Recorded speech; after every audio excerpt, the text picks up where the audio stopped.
Company വൈസുള്ള ഒരു performance overview Goldman സാക്സിൻ്റെത് പരിശോധിക്കുകയാണെങ്കിൽ നിലവിൽ ഇൻഫോസിസിനെ സംബന്ധിച്ചിടത്തോളം ഇന്നത്തെ വിപണിയിൽ വളരെ വലിയ രീതിയിലുള്ള ഒരു കുതിപ്പുണ്ടായിട്ടുണ്ടെങ്കിലും ഗോൾഡ്മാൻ സാക്സ് ഒരു ന്യൂട്രൽ ആയിട്ടുള്ള ഒരു വ്യൂ ആണ് പങ്കുവച്ചിരിക്കുന്നത്. ടാർഗറ്റായിട്ട് 1570 രൂപയാണ് പറഞ്ഞിരിക്കുന്നത്.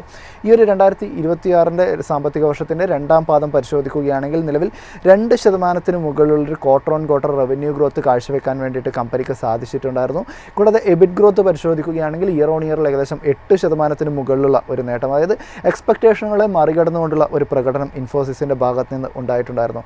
എന്നാൽ ഗൈഡൻസിലേക്ക് വരികയാണെങ്കിൽ ചെറിയ രീതിയിലുള്ള ഒരു വർധനവ് ഇപ്പോൾ ഗൈഡൻസിൽ വരുത്തിയിരിക്കുന്നു. മുൻപ് 1% മുതൽ 3% 2026 ഒരു ടോട്ടൽ റവന്യൂ ഗ്രോത്ത് നോക്കിക്കണ്ടിരുന്നതെങ്കിൽ നിലവിൽ 2% മുതൽ 3% വരെ എന്നൊരു നിരക്കിലേക്ക് ഇത് മാറ്റുന്നു. കൂടാതെ 2026 ഫോർകാസ്റ്റ് നിലവിൽ ഇപ്പോൾ എബിറ്റ് ഏകദേശം ഒരു 8% വർധനവും എബിറ്റ് മാർജിനിലേക്ക് കടക്കുകയാണെങ്കിൽ 21% ഒരു നേട്ടം രേഖപ്പെടുത്താൻ വേണ്ടിയിട്ടും നിലവിലിപ്പോൾ ഇൻഫോസിസിന് സാധിക്കും എന്നൊരു കാര്യമാണ് അവരിപ്പോൾ സൂചിപ്പിച്ചിരിക്കുന്നത്.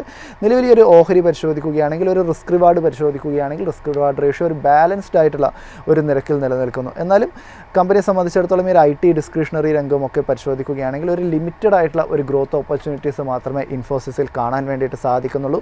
പ്രധാനമായിട്ടുള്ള ഒരു റിസ്ക് പരിശോധിക്കുകയാണെങ്കിൽ ഇൻഫോസിസിനെ സംബന്ധിച്ചിടത്തോളം ഒരു ഡിസ്ക്രിഷണറി ആയിട്ടുള്ള ഒരു ഗ്രോത്ത് ഒക്കെ തന്നെ ഒരു വലിയ രീതിയിൽ നിലനിൽക്കുന്നില്ല. കൂടാതെ AI ലെഡ് ചെയ്തിട്ടുള്ള പ്രൊഡക്ടിവിറ്റി ഒക്കെ തന്നെ കമ്പനിയെ സംബന്ധിച്ചിടത്തോളം ആ ഒരു രീതിയിൽ ഒരു വലിയൊരു തോതിലില്ല എന്നുള്ളതും ഇൻഫോസിസിന് ഒരു വെല്ലുവിളിയാകുന്നു എന്നൊരു കാര്യം കൂടിയാണ് ഗോൾഡ്മാൻ സാക്സ് ചൂണ്ടിക്കാണിച്ചിരിക്കുന്നത്.